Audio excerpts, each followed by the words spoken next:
Ndabaramukije inshuti bavandimwe Yesu nashimwe. Uyu ni wa mwanya w'ikiganiro sobanukirwa mugezweho na CBN TV. Muri kumwe na Nzayisenga Didas, umushumba mu itorero Presbyterienne mu Rwanda. Uyu munsi turaganira ku masakaramentu. Amasakaramentu nk'ibimenyetso bitwibutsa ibyiringiro byacu. Hari umukobwa wendaga gushyingirwa, umusore bakundanaga arapfa. Uwo musore yari yahaye umukobwa impano y'ifoto ye n'izindi impano zitandukanye. Uwo mukobwa yafashe icyemezo cyo kudashaka undi musore, ahubwo akajya areba ya foto n'izindi impano yasigiwe na wa musore. Iyi nkuru iradufasha kumva umwe mu mimaro y'amasakaramentu. Amasakaramentu ni ibimenyetso bidufasha kwibuka ibintu bikomeye byabaye mu mateka y'ubuzima bwacu nk'abakristo, bitumye tugera aho tugeze ubu. Ariko amasakaramentu ntatwibutsa ibyabaye kera gusa, ahubwo anadutera gutekereza ibizaba no mu gihe kizaza. Amasakaramentu ahuza ibyo mu gihe cyashize n'ibyo mu gihe kizaza, kuko kwibuka ibyabaye mbere bidufasha no kwita ku bizaba nyuma. None ubwo twavuga ko isakaramentu ari iki? Abantu bumva isakaramentu mu buryo butandukanye. Bamwe bumva ko ari ibikorwa runaka bibera mu iteraniro, wabikorerwa bikakugirira umumaro ukomeye mu buzima bwa gikristo. Abandi bumva ko ari ibimenyetso bigaragara dukorerwa bigatuma twizera ko twakiriye ubuntu bw'Imana. Ijambo isakaramentu rituruka mu rurimi rw'Ikilatini sacramentum, risobanura indahiro yejejwe. Ryakoreshwaga nk'igihe umusirikare w'umuromani yakoreraga indahiro imbere y'abaturage cyangwa se imbere y'inama nshingamategeko. Umuhanga muri teolojiya witwa Tertullian wo mu kinyejana cya gatatu yakoresheje uru rugero arusanisha no kwiyemeza k'umukristo kujyana no kuba umwizerwa mu itorero. Ubwo rero we yafataga urugero rw'umubatizo nk'ikimenyetso cyo kwiyegurira Yesu w'i Nazareti no kwiyemeza kwifatanya n'umuryango w'abakristo. Mbese yagereranyaga isakaramentu nk'indahiro, nk'uko indahiro umuntu ayikorera imbere y'abantu benshi, akavuga ko ari nako isakaramentu naryo rimeze, kuko naryo umuntu arihabwa hateranya abantu. Igitabo cyitwa igitabo cy'amasengesho cya Gatigisimu cyanditswe mu mwaka w'igihumbi 1632 gisobanura ko isakaramentu ari ikimenyetso kigaragara umuntu akorerwa cyerekana ubuntu duhabwa. Icyo kimenyetso kikaba cyarashyizweho na Kristo ubwe nk'inzira yo kwakira ubwo buntu, kandi nk'indahiro iduha icyizere cy'ubwo buntu. Indahiro y'icyo Imana yasezeranye natwe, icyo Imana yarahiye kuzatugirira. Amasakaramentu ni ibimenyetso cyangwa se ibihamya by'amasezerano y'Imana. Kuri Augustine wa Hippo, amasakaramentu ni ibimenyetso biduhamiriza ukuri kw'amasezerano y'Imana. Yaravuze ati, ibimenyetso iyo bikorewe ku bintu by'Imana byitwa amasakaramentu. Ariko nanone si ibimenyetso umuntu yishakiye byose. Ibyo bimenyetso bigomba kuba bifite igisobanuro gihura n'icyo byerekana. Urugero, mu mubatizo amazi niyo akoreshwa kuko asobanura kuhagirwa cyangwa kwezwa k'ubugingo bw'umuntu. Ubugingo umuntu nuko kwezwa umuntu aheshwa n'ubuntu bwa Yesu Kristo. Urundi rugero, umugati na divayi nabyo bikoreshwa nk'ibimenyetso bisobanura amafunguro atunga umuntu, bikibutsa abizera ko bakeneye gutungwa na Yesu Kristo nk'umutsima utanga ubugingo. Ikindi tugomba kumenya ni uko amasakaramentu anyuzwa mu byaremwe bisanzwe, bikadufasha gutekereza ku kwizera kwacu. Umuhanga witwa Lewis yaravuze ati, kubera ko tuba mu isi y'ibifatika, ntibikwiye kudutungura ko Imana nayo yahisemo gukoresha ibintu bifatika nk'uburyo bwo kudufasha gukuza kwizera kwacu. Imana yakoresheje ibimenyetso bifatika, umugati, divayi, uburyo bwo kudufasha gukuza kwizera kwacu. Uwo muhanga witwa Lewis yaravuze ati, Imana ntishaka ko tuba abanyamwuka gusa, niyo mpamvu yahisemo gukoresha n'ibintu bifatika nk'umugati na divayi kugira ngo iduhe ubuzima bushya.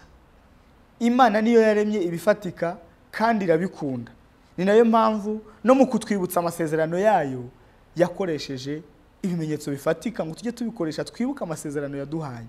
Ibyo bimenyetso bikaba ari byo byitwa amasakaramentu. Uwo muhanga Lewis yarongeyeho aravuga ati, amasakaramentu ni ibintu bifatika byo muri iyi si bidufasha gukura mu kwizera kwacu no kwizera ibyo mu yindi si, ari byo bihe byo mu ijuru. Ibi bitandukanye n'inyigisho abagnostics zivuga ko ibifatika byo mu isi byose ari bibi, bakavuga ko agakiza ari ukuvanwa muri iyi si y'ibifatika. Hoya, ahubwo ibifatika nabyo Imana irabikoresha kugira ngo itwibutse amasezerano yayo. Ibyo byifashishwa mu masakaramentu.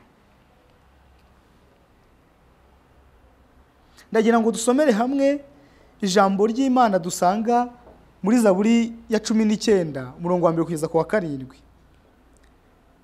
Haravuga ngo, Zaburi yahimbiwe umutware w'abaririmbyi, ni iya Dawidi. Ijuru rivuga icyubahiro cy'Imana, isanzure ryerekana imirimo y'intoki zayo.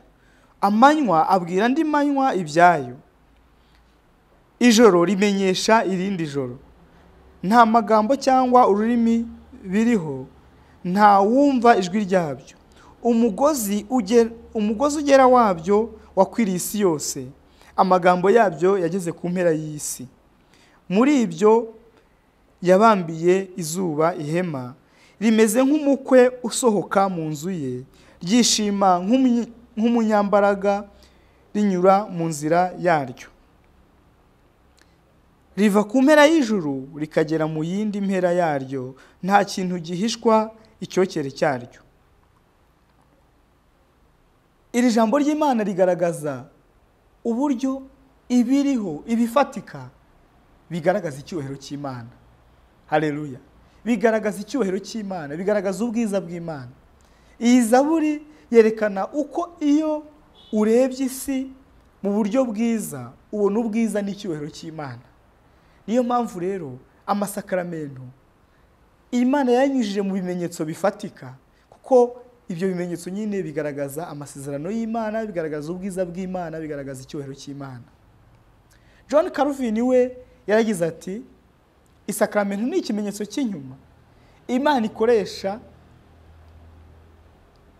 ishyira mu bwenge bwacu amasezerano yayo yo kutugirira neza, kugira ngo idukomeze kubera intege nke zo kwizera kwacu. Nuvuga ngo kwizera kwacu, Imana izi ko umuntu kwizera ibintu atabonesha amaso biramugora. None rero hari amasezerano y'Imana, Imana yahamishije ibimenyetso bifatika kugira ngo umuntu azajya yizera cyane. Ayo masezerano tuyabonera mu masakaramentu. Amasakaramentu ni ibintu bifatika bitwibutsa kandi bikatwizeza amasezerano y'Imana. Imana yaduhaye kubera ko Imana izi intege nke zacu nk'abantu. Amasakaramentu ni nk'ikirango cyangwa se kashe y'amasezerano y'Imana. Muzarebe abantu bo ku isi iyo aguhaye ibaruwa cyangwa se yanditse ibaruwa kugira ngo wemere neza ko ari we wayanditse, hari ubwo asinya agashyiraho umukono agashyiraho na kashe. Ibyo ngibyo rero bigashimangira rwose ko ari we wabikoze. Rero Imana nayo yatanze amasakaramentu nka kashe cyangwa nk'ibirango byayo bigomba gutuma tudashidikanya ku masezerano yayo. Amasakaramentu ari mu bintu bifatika kuko dukeneye ibintu bigaragarira amaso byo kutwibutsa amasezerano y'Imana yo mu buryo bw'umwuka. Tuvuge gatoya ku mumaro w'amasakaramentu. Amasakaramentu atuma twibuka imirimo ikomeye Imana yadukoreye mu gihe cyashize, ndetse agatuma dutegerezanya icyizere kuzabana n'Imana mu gihe kizaza.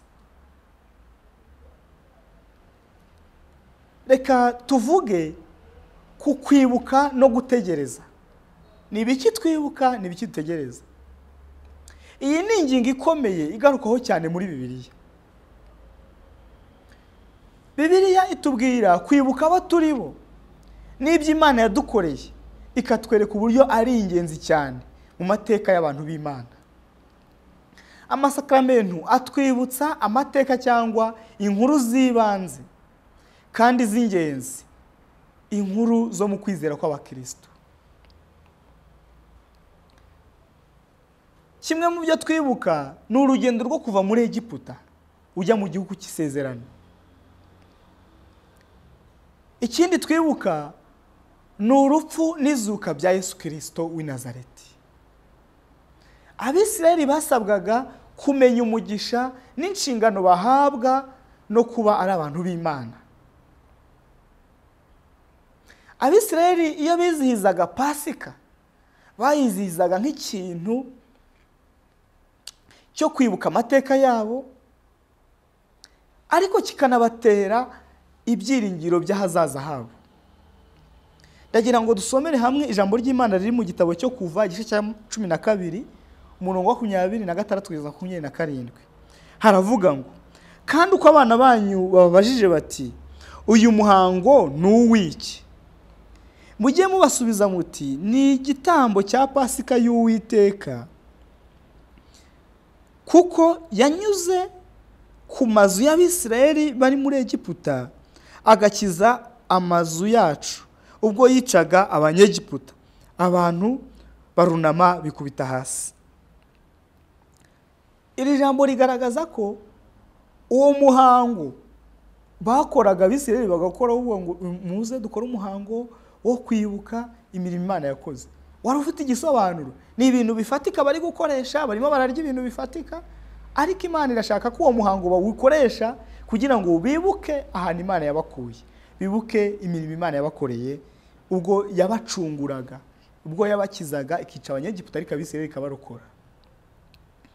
Umuhango wa Pasika warangwaga n'amaraso y'umwana w'intama, ukarangwa no kurya inyama zokeje, ukarangwa no kurya ibyatsi bisharira, ndetse ukarangwa no kurya umugati udasembuye.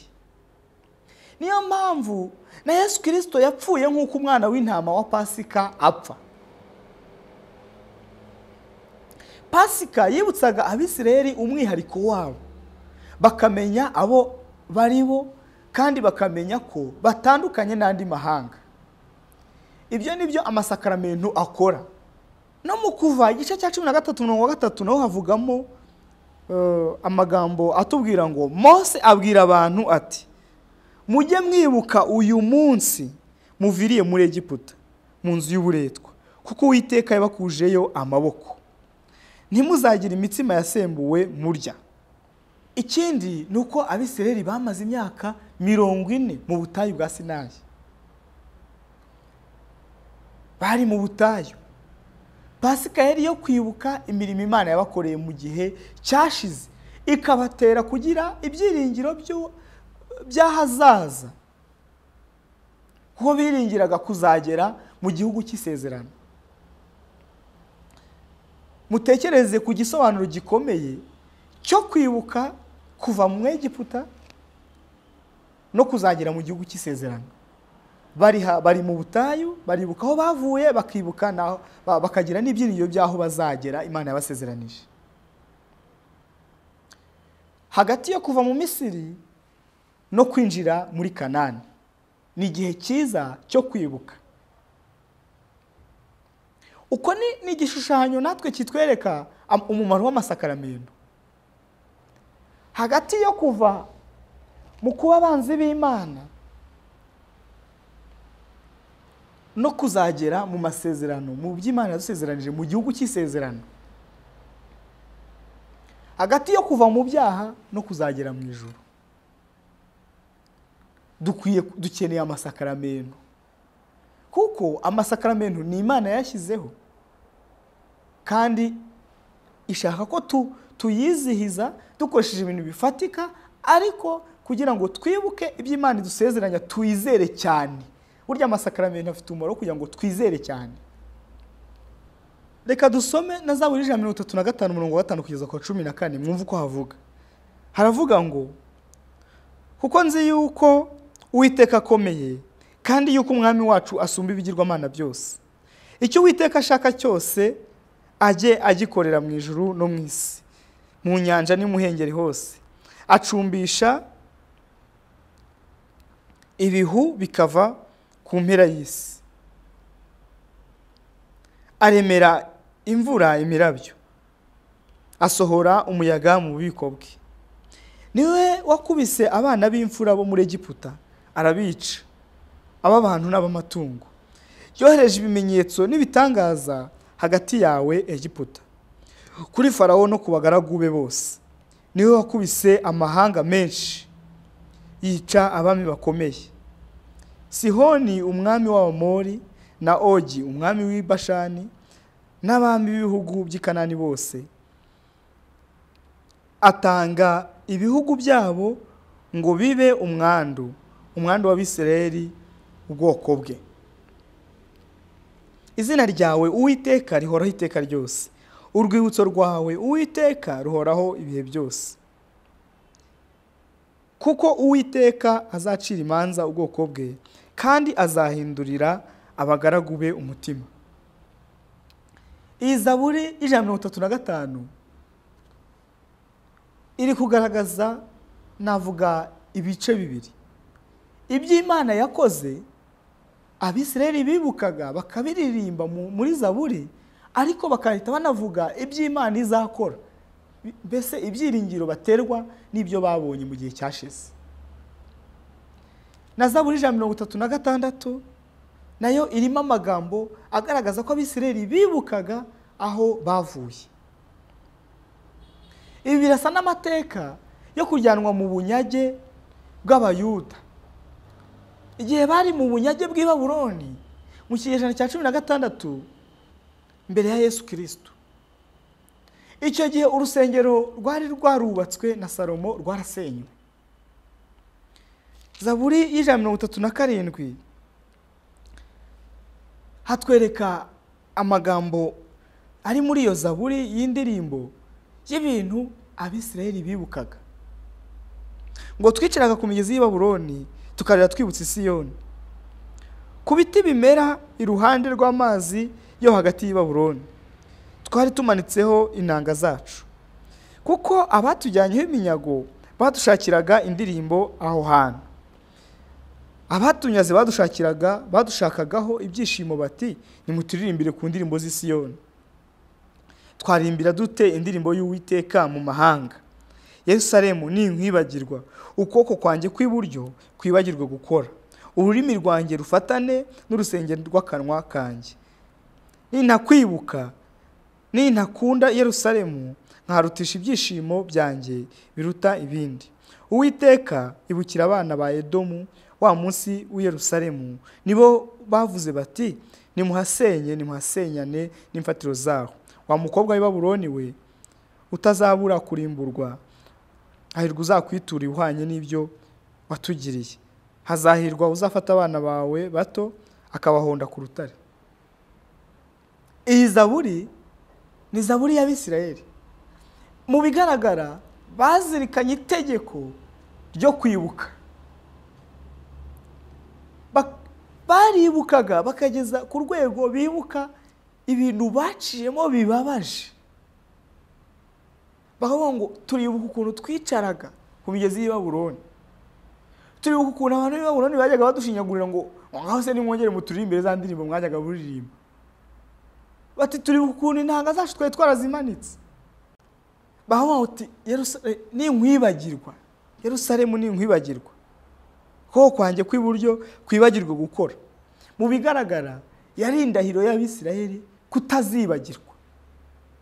kutazibagirwa ubuzima babayemo. Bagiraga igihe gifatika cyo kwibuka aho bavuye, nk'uko ari kimwe mu biranga umumaro w'amasakaramentu, no kwibuka aho wavuye, ukibuka n'amasezerano Imana iguha y'ahandi izakugeza. Bibukaga Yerusalemu kandi bakagira ibyiringiro byo kuzasubira mu gihugu cy'iwabo. Mu mwaka wa 539 mbere ya Yesu Kristo, ingabo z'Ubuperesi zatsinze i Babuloni, bituma abantu bamwe b'i Yerusalemu bafata umwanzuro wo kwisubirira Yerusalemu, bongera kubaka urusengero, igihugu cyabo ndetse n'idini yabo bongera kubyubaka. Ibi bitabo bya Ezira n'icya Nehemiya bitubwira ayo mateka ku buryo bw'umwihariko. Uyu munsi twaganiriye ku masakaramentu icyo ari cyo, no muri make umumaro wayo. Reka nsoze mvuga ngo amasakaramentu ni ibimenyetso by'ibintu bifatika bitwibutsa ahantu twavuye, ariko bikanaduha kwizera amasezerano Imana iduha y'ibyo izadukorera mu gihe kizaza. Imana yahisemo gukoresha amasakaramentu nk'ibimenyetso bifatika kugira ngo twizere rwose tudashidikanya, kuko ibimenyetso bifatika bifasha abantu kwizera ku Mana. Ni nka kashe yayo y'amasezerano cyangwa y'indahiro y'ibintu izakora itashobora guhindura. Amasakaramentu, ubutaha tuzaganira ku gisobanuro cyihariye cya buri sakaramentu mu masakaramentu abiri amatorero y'Abaprotestani yemera. Tuzagenda tuganira kuri buri sakaramentu, turebe igisobanuro cyihariye, igisobanuro gikomeye buri sakaramentu rifite. Uyu munsi tusobanuye isakaramentu muri rusange n'umumaro waryo. Murakoze, Imana ibaha umugisha.